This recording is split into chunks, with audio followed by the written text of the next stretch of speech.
सुनिए जी, आप अगर चाहें तो इस मेज पर आ सकते हैं, जगह काफी है। आखिर एक इंसान को बैठने के लिए कितनी जगह चाहिए।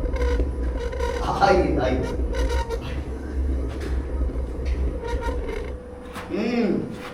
मुझे कोई तकलीफ नहीं होगी, प्लीज बैठिए।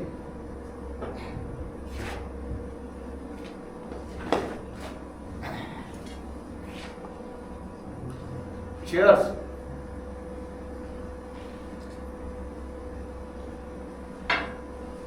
बेशक अगर आप चाहें तो चुप रह सकते हैं, मैं खुद चुप रहना पसंद करता हूं। आदमी बात कर सकता है और चुप रह सकता है एक ही वक्त में। इसे बहुत कम लोग समझते हैं। मैं वर्षों से ऐसा करता आ रहा हूं। बेशक आप नहीं, आप अभी जवान हैं। आपकी उम्र में चुप रहने का मतलब होता है चुप रहना, और बात करने का मतलब होता है बात करना। ये दोनों चीजें एक साथ नहीं हो सकती।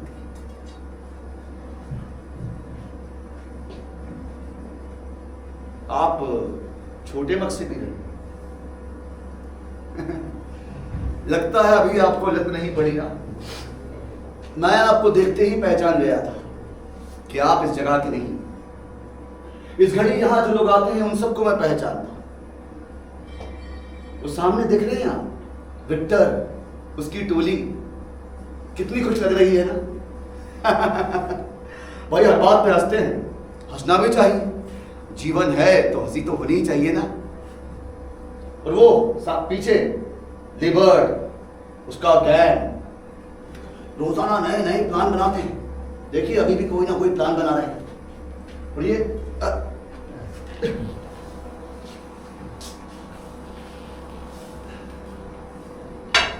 जीके साहब उर्फ जॉन क्रूज पहले पुलिस में थे, एक दिन तंग आकर इन्होंने अपनी नौकरी छोड़ दी, तो उनकी पत्नी इन्हें छोड़कर चली गई। तब से बेचारे यहीं बैठे रहते हैं, पीते रहते हैं रात भर।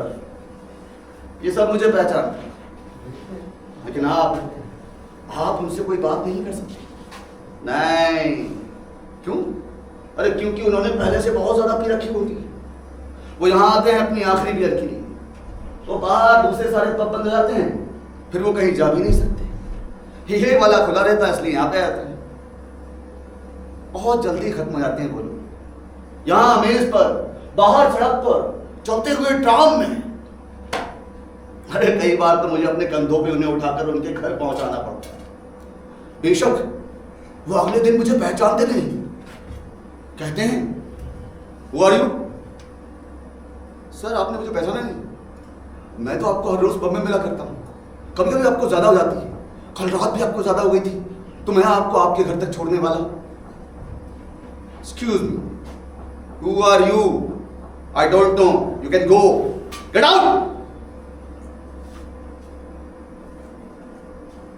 अरे आप गलत ना समझें, मेरा इशारा आपकी तरफ नहीं था। वो मैंने आपको यहाँ पहली बार देखा, आप आकर वो अलग मेज पर चुपचाप बैठ गए थे, ये मुझे थोड़ा बुरा सा लगा। आप घबराइए नहीं, मैं अपने आप को आप पर थोपूंगा नहीं। हम दोनों एक दूसरे के साथ बैठकर भी अपनी अपनी बियर पर अकेले रह सकते हैं। हाँ, रह सकते हैं।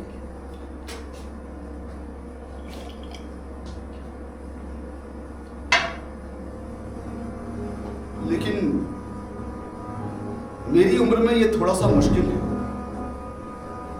कि हर वो आदमी जो बुढ़ापे की तरफ बढ़ रहा है, वो अंदर से थोड़ा बहुत डरा हुआ होता है। धीरे धीरे गरिमा के साथ बूढ़ा होना बहुत बड़ा क्रेज है, बहुत बड़ा। ये अपने आप नहीं आता और हर किसी के बस की बात भी नहीं। बूढ़ा होना एक कला है जिसे काफी मेहनत से सीखना पड़ता है। जी, क्या कहा आपने? मेरी उम्र? चलिए आप ही अंदाजा लगाइए। अरे नहीं नहीं नहीं, आप मुझे नाहक खुश करने की कोशिश कर रहे हैं, लेकिन आपने मुझे खुश जरूर कर दिया। और अगर अपनी खुशी को मनाने के लिए मैं एक पैग और लूं तो आपको कोई एतराज तो नहीं होगा? और आप भी लीजिए, लीजिए। आप नहीं लेंगे? नहीं, मैं जिद नहीं करूंगा, क्योंकि हर आदमी को अपनी जिंदगी और अपनी शराब चुनने की आजादी होनी चाहिए। दोनों को सिर्फ एक बार चुना जा सकता है, बाद में हम सिर्फ उसे दोहराते रहते हैं। जो एक बार पी चुके हैं या जो एक बार जी चुके हैं। अच्छा, आप दूसरे जन्म में विश्वास रखते हैं? दूसरे जन्म में नहीं, मेरे कहने का मतलब है कि मौत के बाद भी। उम्मीद है कि मुझे आपसे वो घिसा पिटा जवाब नहीं मिलेगा कि मैं किसी धर्म में विश्वास नहीं रखता। देखिए, मैं खुद कैथलिक हूं, कैथलिक, लेकिन मुझे आप लोगों का यह विश्वास बेहद दिलचस्प लगता है कि मौत के बाद भी आदमी पूरी तरह से नहीं मर जाता। पहले हम एक जिंदगी पूरी करते हैं, फिर दूसरी, फिर तीसरी।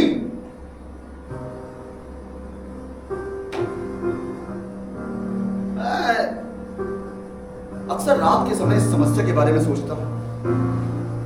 आप जानते हैं मेरी उम्र में नींद आसानी से नहीं आती। नहीं भाई, नींद के लिए चाहिए छटाक भर लापरवाही, आधा छटाक थकान, और अगर आपके पास ये दोनों चीजें नहीं है तो उसका मुआवजा आप 1.5 छटाक बियर पीकर कर सकते हैं। इसलिए मैं हर रोज आधी रात के वक्त यहां चला आता। पिछले 15 सालों से लगातार। हाँ, मैं थोड़ा बहुत सोता जरूर हूं, सोता हूं, लेकिन 3 बजे के आसपास मेरी नींद अपने आप टूट जाती। फिर मैं घर में अकेला नहीं रह सकता। 3 बजे वो भयानक घड़ी है। मैं तो आपको अपने अनुभव से कह रहा हूं कि 2 बजे आपको लगता है कि रात है, तो 4 बजे सुबह में लगती है, लेकिन 3 बजे आपको लगता है ना आप इधर के हैं ना उधर के। मुझे हमेशा यही लगता है कि मौत आने की कोई घड़ी है तो वो यही घड़ी है। 3 AM।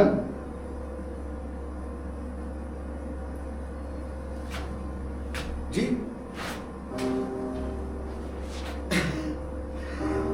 जी, मैं घर में बिल्कुल अकेला नहीं रहता। आप जानते हैं, पेंशन याफ्ता लोगों के अपने शौक होते हैं। मेरे पास एक बिल्ली है जो वर्षों से मेरे साथ रह रही है।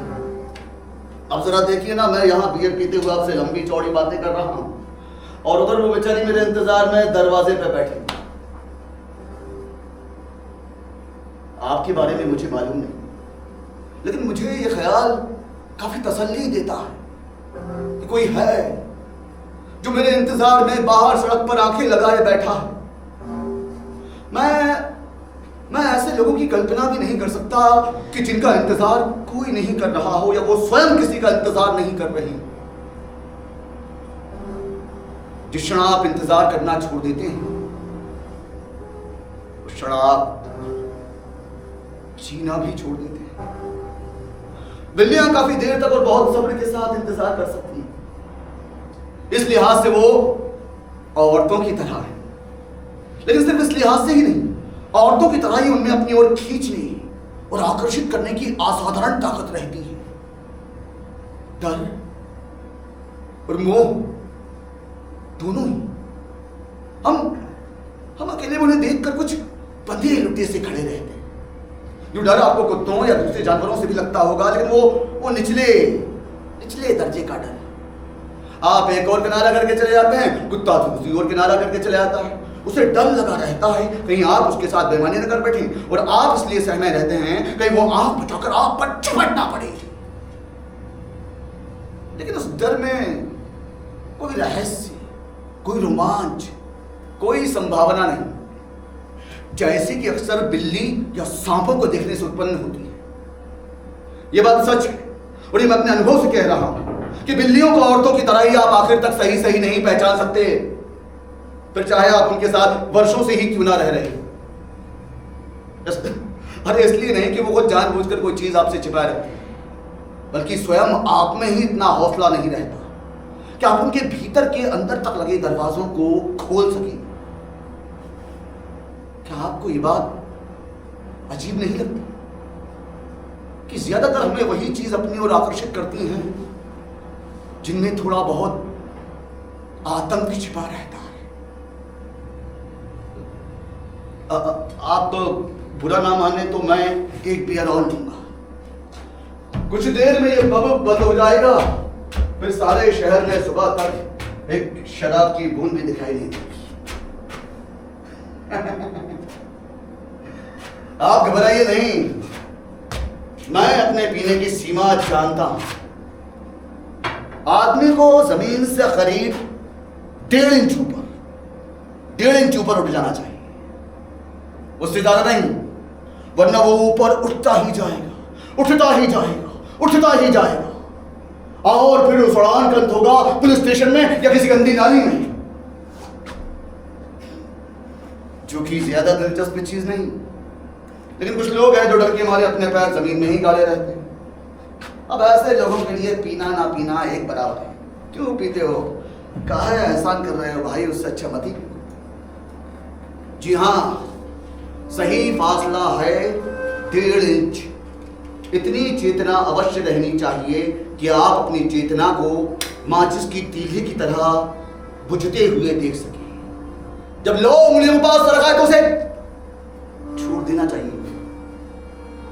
हाँ, छोड़ देना चाहिए, उससे पहले नहीं, न बाद में। कब तक पकड़े रहना और कब छोड़ना चाहिए, पीने का रहस्य इस पहचान में छिपा है। लेकिन मुश्किल यह है कि हम उस समय तक नहीं पहचान पाते जब तक कि 1.5 इंच के ऊपर नहीं उठ जाते। फिर वो किसी काम का नहीं। जी हाँ, पहचान तभी आती है जब हम पहचान के परे चले जाते हैं। मुझे बुरा नहीं लगेगा अगर आप मेरी बातों को हंसी में डालो। मैं खुद कभी कभी ये कोशिश करता हूं कि इस आशा के साथ रहना सीखें, जैसे कई चीजों को ना जानना ही अपने को सुरक्षित रखने का सबसे सही रास्ता है। आप राफ्ता राफ्ता उस आशा के साथ रहना सीख लेते हैं जैसे आप अपनी पत्नी के साथ रहना सीख लेते हैं, एक ही घर में वर्षों तक। हालांकि एक संशय बना रहता है, कहीं वो आपके साथ खेल तो नहीं खेल रही। कभी कभी उस संशय से छुटकारा पाने के लिए आप दूसरी या तीसरी स्त्री से प्रेम करने लगते हैं। ये निराश होने की शुरुआत है, क्योंकि दूसरी स्त्री का अपना रहस्य है और तीसरी का अपना। ये शतरंज के उस खेल की तरह है जहां आप एक चाल चलते हैं जिससे आपके विरोधी के सामने अंतहीन संभावनाएं खुल जाती हैं।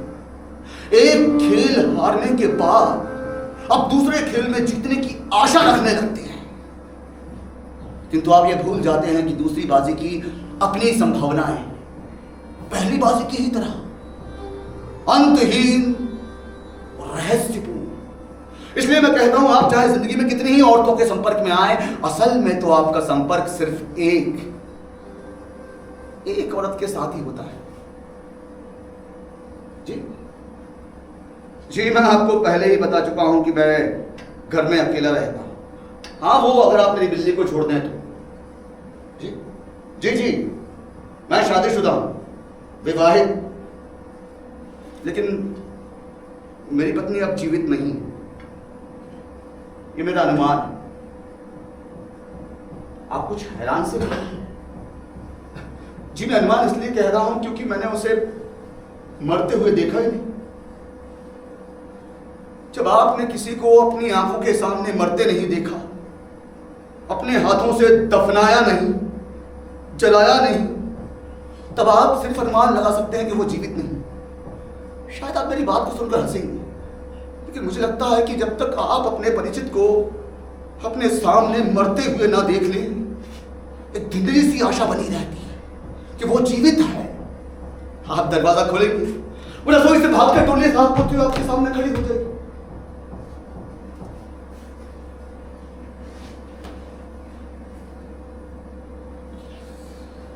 बेशक ये भ्रम है, ऐसा होता नहीं, बल्कि उसकी बजाय अब बिल्ली आती है जो दरवाजे के पीछे देरी पर सिर टिकाए अपनी आंखों का रंग बदलती रहती है। मैंने लोगों के मुंह से कहते सुना है कि समय बहुत कुछ सोख लेता। क्या आपको भी ऐसा लगता है? मुझे पता नहीं, लेकिन मुझे कभी कभी लगता है कि वो सूखता उतना नहीं जितना बुहार देता है अंधेरे कोने में या कालीन के नीचे, ताकि बाहर से किसी को दिखाई ना दे, लेकिन उसके पंजे हमेशा बाहर रहते हैं। वो किसी भी अनजानी घड़ी में आपको तब हो सकता है।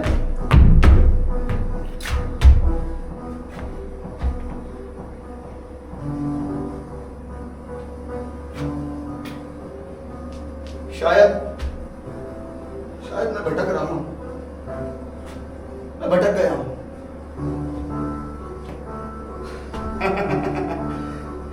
शराब, इसी की वजह से भाई, शराब पीने का एक सुख है। आप रास्ते से भटक जाते हैं और चक्कर लगाते रहते हैं एक ही दायरे के इर्द गिर्द, round and round and round.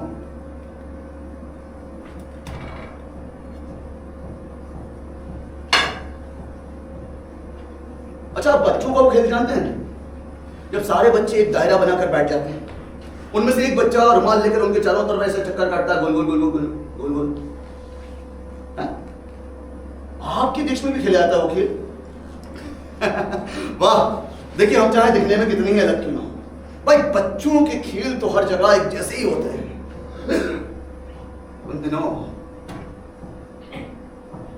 दिनों हम सबकी भी कुछ वैसी ही हालत थी, क्योंकि हम में से कोई नहीं जानता था कि कब अचानक किसके पीछे वो अपना फंदा छोड़ जाएंगे।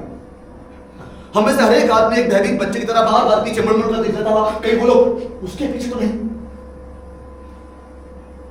जी हाँ, इन्हीं दिनों यहां जर्मन आए थे। जर्मन, आप तो उन दिनों बहुत छोटे रहे होंगे।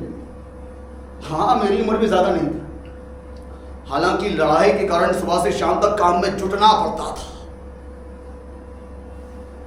मैं एक जवान बैल की तरह टटा रहता था। एक उम्र होती है जब हर आदमी एक औसतन सुख के दायरे में रहना सीख लेता है। उसके परे देखने की फुर्सत उसके पास होती नहीं। पानी उस क्षण तक महसूस नहीं होता जब तक कि खुद उसके दायरे में।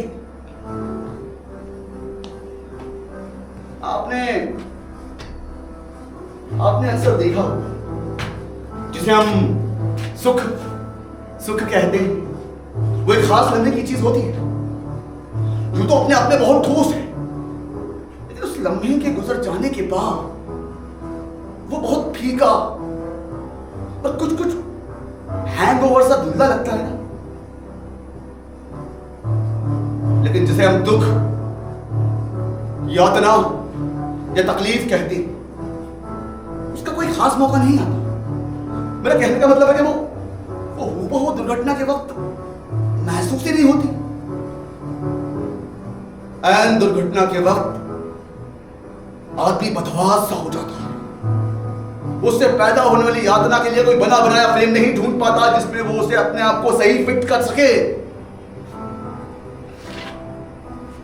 किसी दुर्घटना का होना एक बात है, उसका परिणाम अपनी पूरी जिंदगी में भोगना या भोग पाने के काबिल हो सकना बिल्कुल दूसरी बात है। यह संभव ऐसा होता नहीं। अपने को बार बार किसी दूसरे की स्थिति में रख उतने ही कष्ट की कल्पना करना जितना दूसरे ने भोगा था। कुछ कम हो सकता है या ज्यादा, लेकिन उतना नहीं और वैसा नहीं जैसा दूसरे ने भोगा था। जी मैंने अपनी पत्नी को कष्ट भोगते नहीं देखा। जब मैं घर पहुंचा तो वो उसे ले जा चुकी थी। 7 बरस की विवाहित जिंदगी में पहला मौका था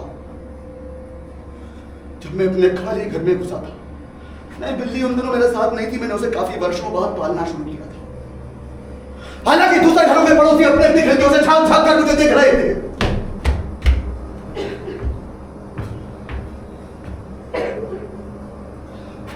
ये स्वाभाविक ही है। मैं खुद ऐसे लोगों को अपनी खिड़कियों से झांक झांक कर देखा करता था जिनके रिश्तेदारों को गेस्टापो पुलिस पकड़कर बंद गाड़ी में ले जाती थी। मैंने कभी कल्पना भी नहीं की थी कि एक दिन मैं अपने घर पहुंचूंगा और मेरी पत्नी का कमरा खाली पड़ा मिलेगा। देखिए, मैं आपसे एक बात पूछना चाहता हूँ। क्या ये बात अजीब नहीं लगती कि जब कभी हम मौत या दुर्घटना की बात सुनते हैं या सुबह अखबार में पढ़ते हैं तो हमारे मन में यह विचार कभी नहीं आता कि ये चीजें हमारे साथ भी हो सकती हैं या हो सकती थी? नहीं, हमें हमेशा यही लगता है ये दूसरों के लिए है। दूसरे मरते हैं, दूसरों के ही डिवोर्स होते हैं, दूसरों के ही माँ बाप अपने बच्चों को छोड़ के हमेशा के लिए चले जाते हैं। हमारे साथ कभी नहीं, हमारे साथ कभी नहीं।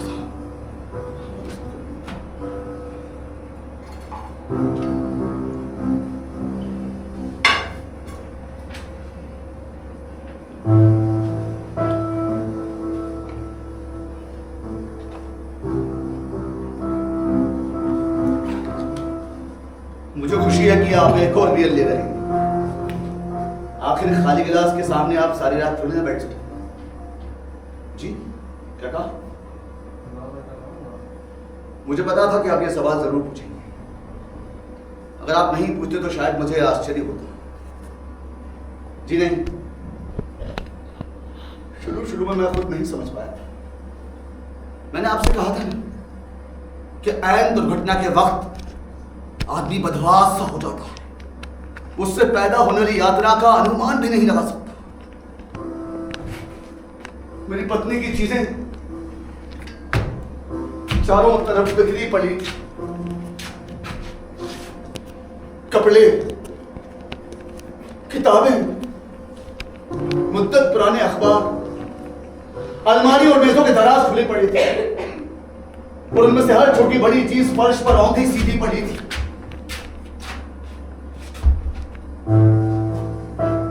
क्रिसमस के उपहार, सिलाई की मशीन,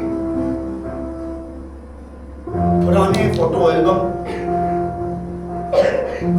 आप जानते हैं शादी के बाद कितनी चीजें खुद लोगों से इकट्ठी होती जाती हैं। लगता था उन्होंने हर छोटी बड़ी चीज को उलट पलट कर देखा था। कोने कोने कोने कोने की तलाशी ली थी, कोने कोने की। कुछ चीज ऐसी नहीं थी जो उनके हाथों से बची रह गई। उस रात मैं चुपचाप अपने घर में बैठा रहा।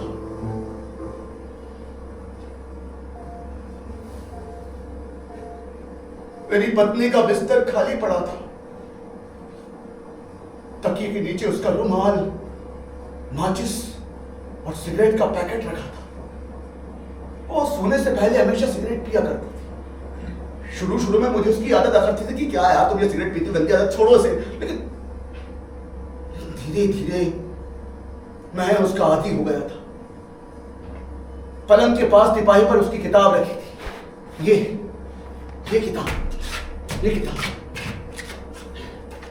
जिसे वो उन दिनों पढ़ा करती थी। जिस पन्ने को उसने पिछली रात पढ़कर छोड़ दिया था, वह निशानी के तौर पर उसने अपना क्लिप दबा लिया था।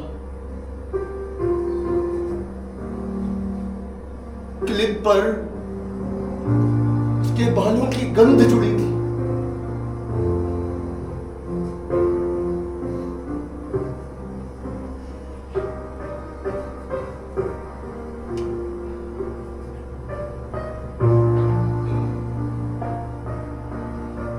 आप जानते हैं अनेक वर्षों बाद भी हमें ये छोटी छोटी तफसीलें याद रह जाती। ये शायद ठीक भी है। विवाह के पहले हम हमेशा बड़ी बड़ी और अनुभूतिपूर्ण चीजों के बारे में सोचते हैं, लेकिन विवाह हो जाने के बाद एक अरसा साथ रहने के कारण ये बड़ी बड़ी चीजें न जाने कब और कहां हाथ से फिसल जाती है, पता ही नहीं चलता। सिर्फ कुछ छोटी मोटी आदतें, ऊपर से सतही दिखने वाली दिनचर्याएं, रोजमर्रा के आपसी भेद बचे रह जाते हैं, जिन्हें हम शर्म के कारण दूसरों से कभी नहीं कहते, किंतु जिनके बिना हर चीज अधूरी जान पड़ती। उस रात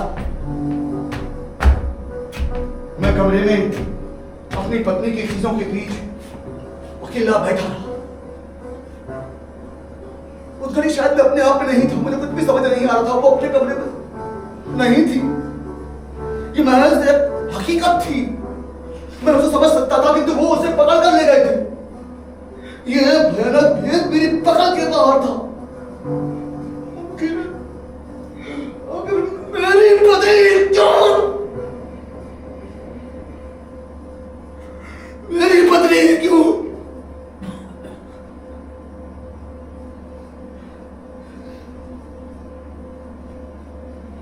उस रात में अपने आप से बार बार ये सवाल पूछता रहा। आपको तनिक आश्चर्य होगा कि 7 वर्षों की विवाहित जिंदगी में पहली बार मैंने अपनी पत्नी पर संदेह किया। मानो कोई चीज उसने मुझसे छिपा कर रखी हो, कोई ऐसी चीज जिसका मेरे साथ कोई सरोकार था ही नहीं। लेकिन बाद में मुझे पता चला कि गेस्टापो पुलिस बहुत दिनों से उसकी ताक में थी। उसके पास कुछ गैर कानूनी पैम्फलेट और पर्चियां पाई गई थी जो उन दिनों अज्ञात रूप से लोगों में बांटी जाती थी। अरे जर्मन अधिकारियों की आंखों में ये सबसे संगीन अपराध था। वो पुलिस ने खुद ये सब चीजें मेरी पत्नी के कमरे से बरामद की। और आप शायद हंसेंगी, मुझे इन सब के बारे में कुछ भी पता नहीं था।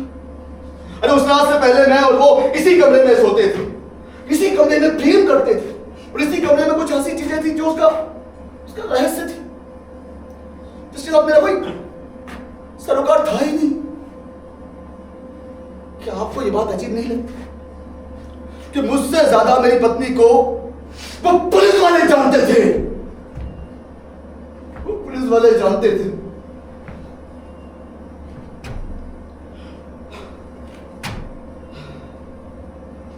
जरा ठहरिए, मैं अपना गिलास खत्म कर लेता हूँ, फिर मैं आपका साथ दूंगा। कुछ देर में पब बंद हो जाएगी, फिर सारे शहर में सुबह तक शराब की खून भी नहीं मिलेगी।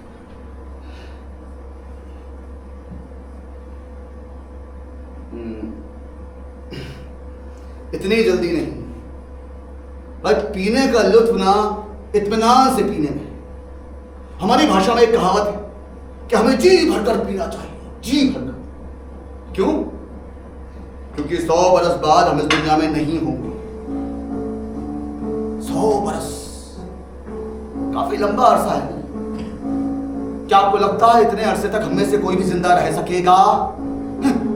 मुझे शक है। आदमी जीता है, खाता है, पीता है, और एक दिन अचानक, नहीं जनाब, मरना भयानक चीज नहीं है। नहीं, अरे लाखों लोग रोजाना मरते हैं और आप चूं चूं तक नहीं करते। भयानक चीज ये है कि मृत आदमी हमेशा हमेशा के लिए अपना भेद अपने साथ ले जाता है और हम उसका कुछ भी नहीं कर सकते। वो एक तरह से हमसे मुक्त हो जाता है। उस रात मैं अपने घर के एक कमरे से दूसरे कमरे में चक्कर लगाता था। आपको तनिक आश्चर्य होगा कि पुलिस के बाद में दूसरा आदमी था जिसने अपनी पत्नी की चीजों की दोबारा तलाशी की। एक एक चीज को उलट पलट कर पूरी गहराई से उन्हें देखा, परखा।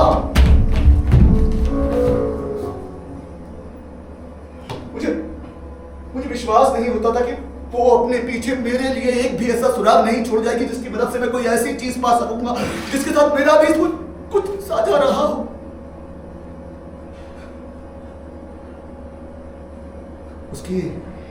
उसकी विवाह की पोशाक, ड्रेसिंग टेबल में दराज में रखे कुछ पत्र जो शादी के पहले मैंने उसे लिखे थे, कुछ पंख और पत्थर जिन्हें वो जमा किया करती थी।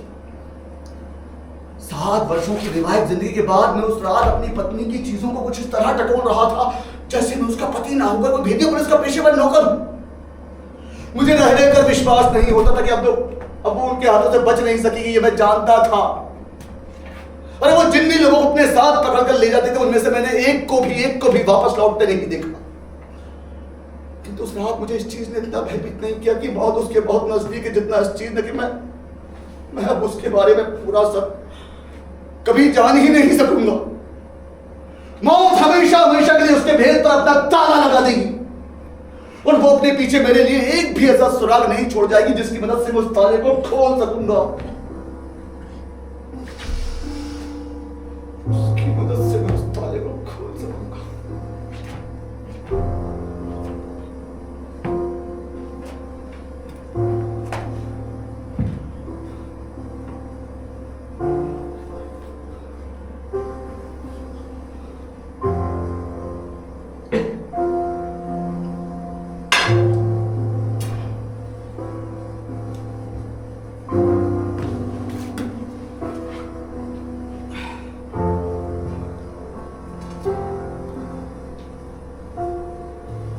दूसरे दिन रात के समय उन्होंने मेरा दरवाजा खटखटाया। मैं तैयार होकर उनकी प्रतीक्षा में बैठा था। मुझे पता था कि वो आएंगी।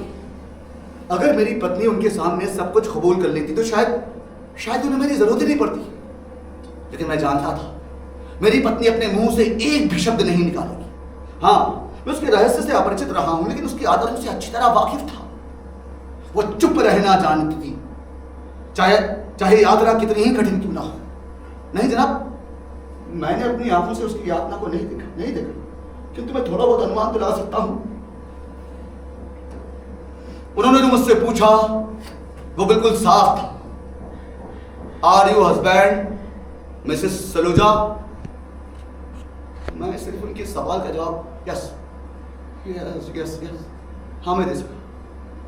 बाकी प्रश्न मेरे समझ के बाहर थे, किंतु वो मुझे आसानी से छोड़ने वाले नहीं थे।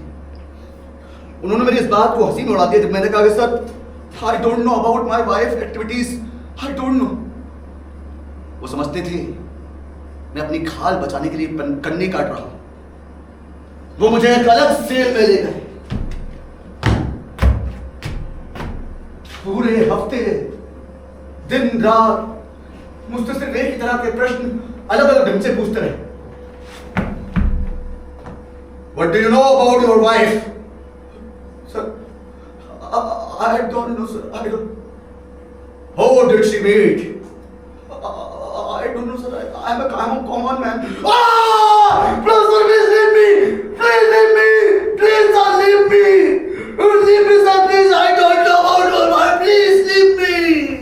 Please. Who gave her the pamphlet? Who? Oh, sir, please leave me. I know that she's my wife. Oh, she is my life. She loves me. I love her. Please, sir. Oh.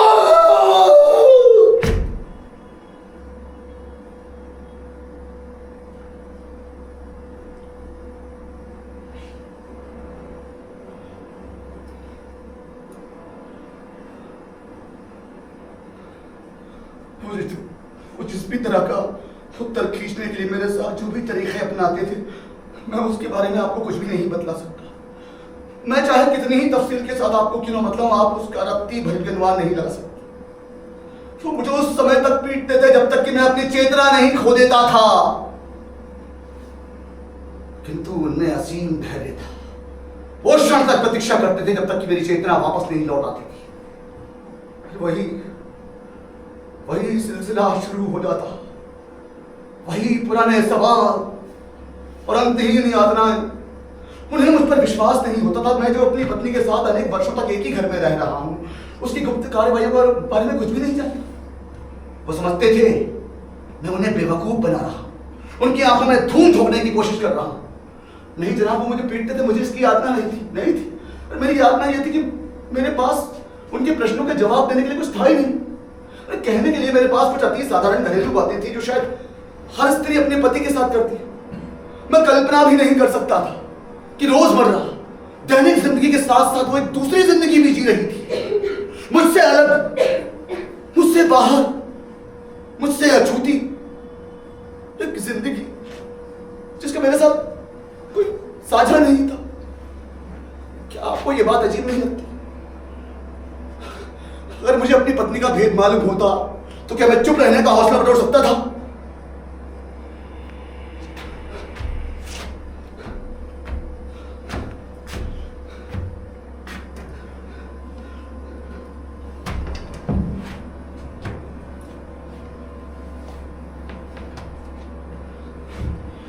अगर मुझे अपनी पत्नी का भेद मालूम होता तो क्या मैं चुप रहने का हौसला बटोर सकता था?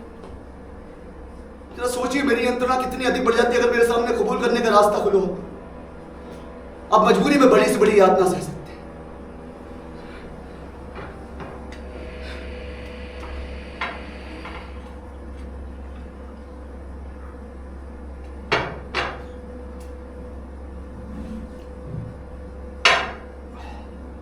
आप जानते हैं, वो लड़ाई के अंतिम दिन थे और गैस्टापो अपने शिकार को जल्दी हाथ से जाने नहीं देते थे। मेरी पत्नी ने आखिर तक कुछ भी कबूल नहीं किया। उन्होंने उससे उम्मीद छोड़ दी थी, किंतु वो मुझे कच्चा समझते थे। वो शायद मुझे मारना नहीं चाहते थे, लेकिन मौत से कम आदमी को जितना अधिक कष्ट दिया जा सकता था उसमें उन्होंने कोई कसर नहीं छोड़ रखी थी। अरे वो मुझे उस समय छोड़ते थे या तो जब वो खुद थक जाते थे या जब मैं बेहोश नहीं हो जाता था, लेकिन मैंने आखिर तक कुछ भी कबूल नहीं किया।